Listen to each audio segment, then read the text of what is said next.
Saudações de paz e bem a todos. Hoje mais um dia, mais um trecho do Evangelho. Hoje caiu para o nosso estudo Os Bons Espíritas. Hoje é um vídeo direcionado para quem se diz espírita.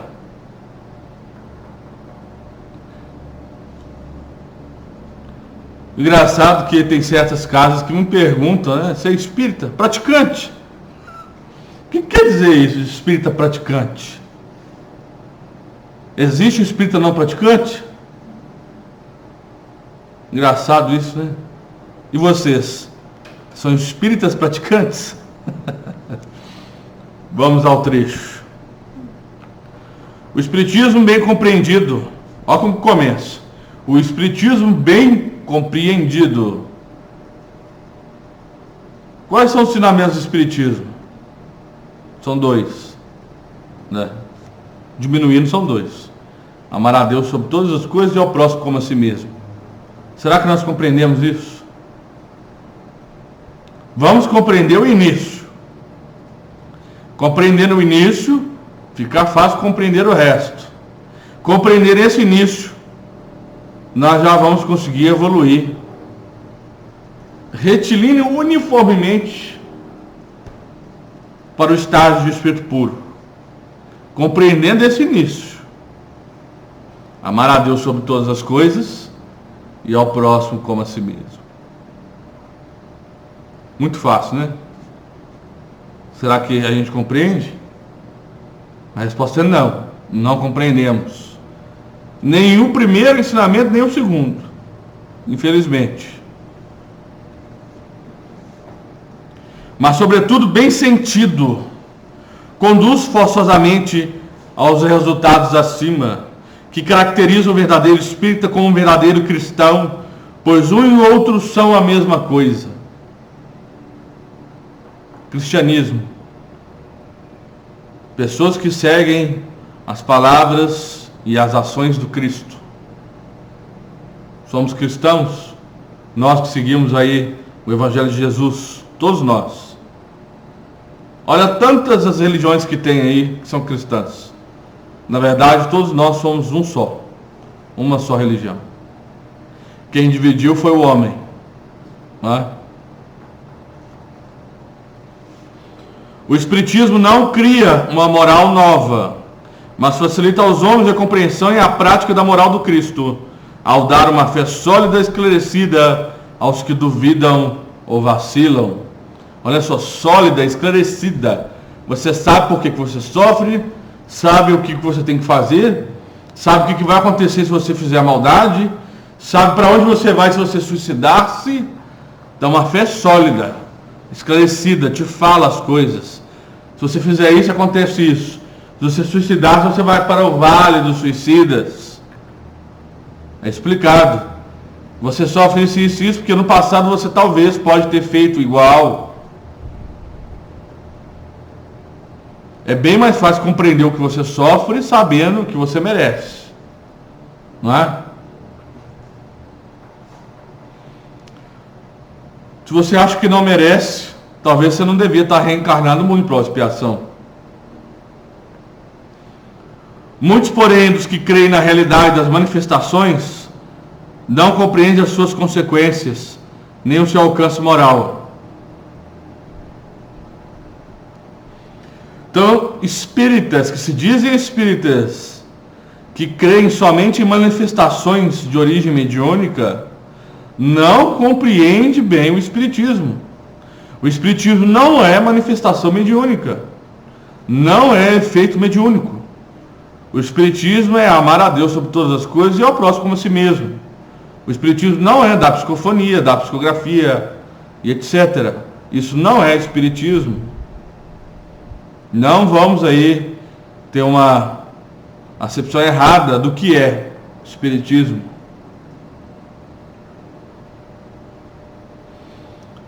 Então, não compreendem as suas consequências nem o seu alcance moral, ou se compreendem, não os aplicam a si mesmos. É aquela coisa, nunca aconteceu comigo, não vai acontecer, esse ensinamento não é para mim porque eu não sou assim, não é? O carapuço nunca serve. Por que acontece isso? Será por uma falta de precisão da doutrina? Não, porque ela não contém alegorias nem figuras que possam dar lugar a falsas interpretações. A clareza é a sua própria essência. Então o Espiritismo é claro. O Espiritismo ele é de mão dadas com a ciência. A ciência vai fazer comprovar o que o Espiritismo vem falando há 250 anos. Olha que interessante. Desde que foi codificado o Espiritismo, a ciência vem comprovando. Ainda não comprovou tudo por falta de tecnologia. Mas haverá o dia em que a ciência terá a tecnologia total para comprovar tudo o que o Espiritismo fala. Olha só. A clareza é a sua própria essência, e é isso que lhe dá força para que atinja diretamente a inteligência. Nós estamos numa era aí que vários espíritos bem evoluídos intelectualmente estão reencarnando, e esses espíritos evoluídos intelectualmente, eles não vão aceitar mentiras, eles não vão aceitar dogmas, eles não vão aceitar histórias sem fundamento científico. Eles não vão aceitar histórias sem lógica. Estou falando que eles não aceitarão religiões embasadas em mentiras. Não aceitarão. Se você é de uma religião e seu filho de 12, 13 anos discorda da sua própria religião, é porque ele deve ter mais bagagem espiritual do que você. E ele enxerga de uma forma mais lógica a verdade.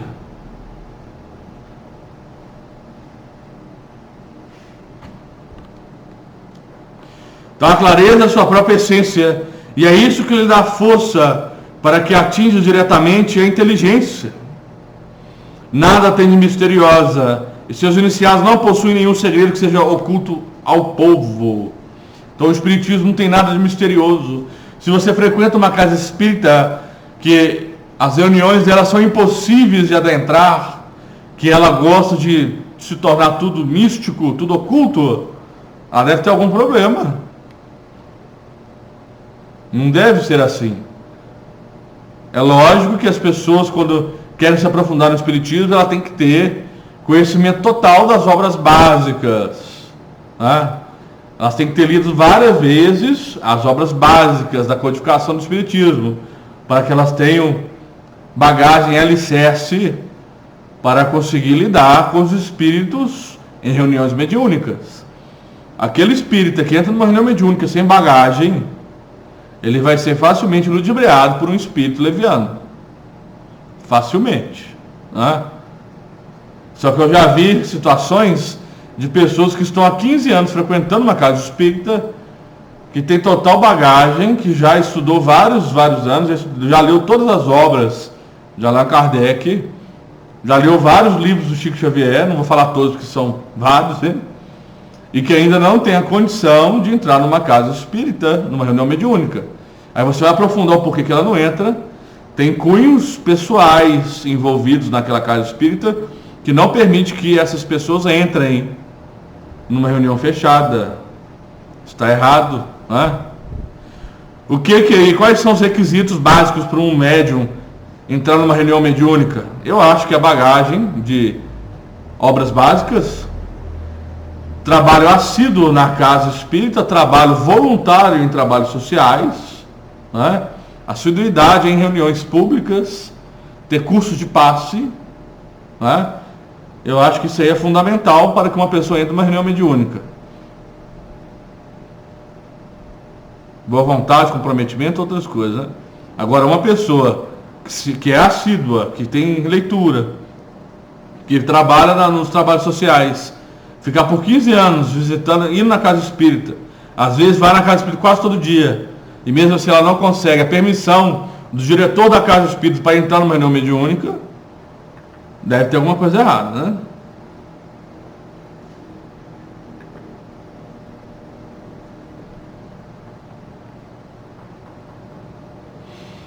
Então aí está promovendo que os iniciados achem que na casa tem um segredo que só quem é antigo pode saber, místico. Seria necessário então, para compreender uma inteligência fora do comum? Não, pois vence homens de notória capacidade, que não a compreendem enquanto inteligências vulgares, até mesmo de jovens que mal saíram da adolescência, aprendem com admirável justeza as suas mais delicadas nuances. Isso acontece porque a parte de qualquer maneira material da ciência não requer mais do que os olhos para ser observada. Muitas vezes você se acha muito sábio, se acha muito inteligente, se acha que tem muita experiência, você não vai perceber os detalhes. Você acha que já sabe o que acontece, então as nuances passarão desapercebidas por você. Você se acha um copo cheio, que não tem condição de aprendizado. Enquanto a parte essencial exige um certo grau de sensibilidade, que podemos chamar de maturidade do senso moral. Maturidade essa independente da idade e do grau de instrução, porque é inerente ao desenvolvimento, no sentido especial, do espírito encarnado. Isso quer dizer que existem pessoas que não importa o tempo que você gasta ensinando-as o espiritismo, lendo, estudando o espiritismo com elas, não importa, elas não vão compreender por falta de bagagem espiritual. Existe assim ainda espíritos reencarnados no final de uma era transitória que não estão preparados para essa verdade. Em algumas pessoas, os laços materiais são ainda muito fortes para que o espírito se desprenda das coisas terrenas. O nevoeiro que as envolve impede-lhes a visão do infinito. Eles porque não conseguem romper facilmente os seus gostos e os seus hábitos, não compreendendo que possa haver nada melhor do que aquilo que possuem. Olha só, isso é uma coisa que a gente vê muito em alguém que está fumando. Fuma até falar chega. Aí ele entra para uma casa espírita, é explicado para ele o que ele está fazendo com ele mesmo. Suicídio indireto. E ele terá que pagar por isso. Ele saber disso não é o suficiente para ele largar do vício. Será que ele compreendeu então? Será que ele está preparado espiritualmente para aceitar a verdade?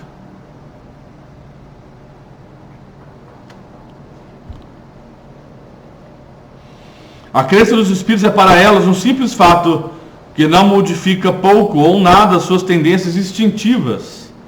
Existem pessoas que o ensinamento espiritismo para elas não muda ali nada. Vou pedir licença aqui um pouco em vídeo para eu tomar uma aguinha, viu?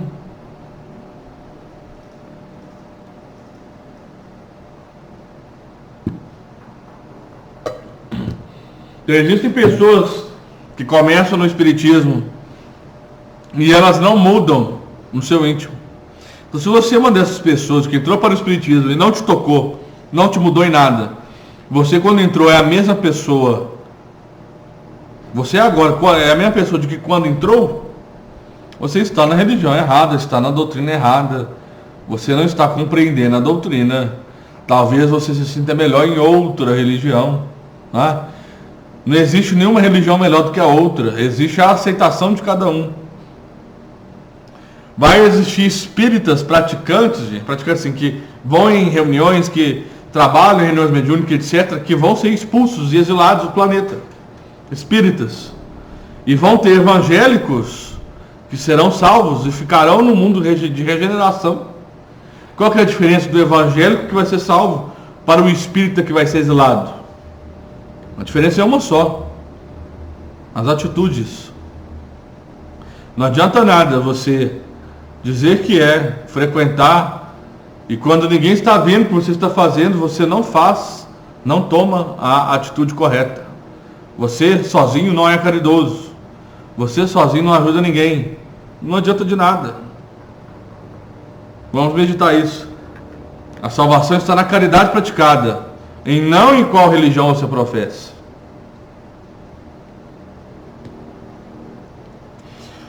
Numa palavra, não vem mais do que um raio de luz insuficiente para orientá-las e dar-lhes uma aspiração profunda, capaz de modificar-lhes as tendências. Apegam-se mais aos fenômenos do que à moral, que lhes parece banal e monótona. Então, se você tem gente que vai numa casa espírita kardecista, acha monótono. Aí, não, então eu vou para Umbanda, porque no Umbanda, sem preconceito, viu, gente? Existem casas e casas, existe casa espírita que faz cirurgia espiritual e cobra, está errado, né? Existe casas de umbandas que fazem o bem, fazem a caridade. Existe casas de umbandas que fazem o mal e que tem muito efeito mediúnico, né? Assim como existem casas espíritas que fazem mal e tem muito efeito mediúnico, viu? Não vamos nos ater a preconceitos religiosos, não. Então imagina, alguém vai numa casa kardecista e acha monótono, então eu vou procurar ou uma casa espírita ou uma casa de umbanda que tenha mais manifestação mediúnica, porque eu quero ver espetáculo, eu quero ver pessoas trocando a voz, eu quero ver pessoas falando em outra língua, eu quero ver pessoas tremelicando, eu quero ver demônios sendo expulso, né? É isso que eu quero ver. Eu não quero aprender, eu não quero ter que ler, eu não quero ter que estudar, né? E quando você adentra uma casa kardeciana, espírita de Allan Kardec, o que mais você estuda, o que mais te convidam a fazer é estudar. Só que você não quer isso, você quer circo, você quer teatro. Pedem aos espíritos que incessantemente as iniciem novos mistérios, sem indagarem se tornaram dignas de penetrar os segredos do Criador. São afinal os espíritos imperfeitos, alguns dos quais estacionam no caminho ou se distanciam dos seus irmãos de crença, porque recuam ante a obrigação de se reformarem, ou porque preferem a companhia dos que participam das suas fraquezas ou das suas prevenções. Não obstante, a simples aceitação da doutrina, em princípio, é um primeiro passo, que lhes facilitará o segundo, numa outra existência. Então, se você hoje, você aceita, mas ainda não compreende muito bem, já é um passo. Numa próxima vida, você já vai conseguir praticar o que o Espiritismo ensina, talvez, se você estiver no planeta Terra, né? Aquele que podemos, com razão, qualificar de verdadeiro e sincero espírita, encontra-se num grau superior de adiantamento moral. O que define o bom espírita é o adiantamento moral. É o que ele faz, as atitudes diárias. O espírito já domina mais completamente a matéria, ele dá uma percepção mais clara do futuro. Os princípios da doutrina fazem vibrar-lhes as fibras, que nos outros permanecem mudas. Numa palavra, foi tocado no coração, e por isso a sua fé é inabalável. Um é como um músico que se comove com os acordes, o outro apenas ouve os sons. Reconhece o verdadeiro espírita pela sua transformação moral e pelos esforços que faz para dominar suas más inclinações. Enquanto um se compraz no seu horizonte limitado, o outro, que compreende a existência de alguma coisa melhor, esforça-se para se libertar, e sempre o consegue quando dispõe de uma vontade firme. Então, meus irmãos, essa foi a mensagem de hoje. Se não entendemos, voltemos o vídeo, escutemos de novo. Se ainda assim continuarmos com a dúvida, que possamos deixar aí no comentário a sua dúvida, para que juntos nós possamos chegar no entendimento melhor. Fiquem em paz, meus irmãos. Que o Senhor Jesus os abençoe. Que assim seja.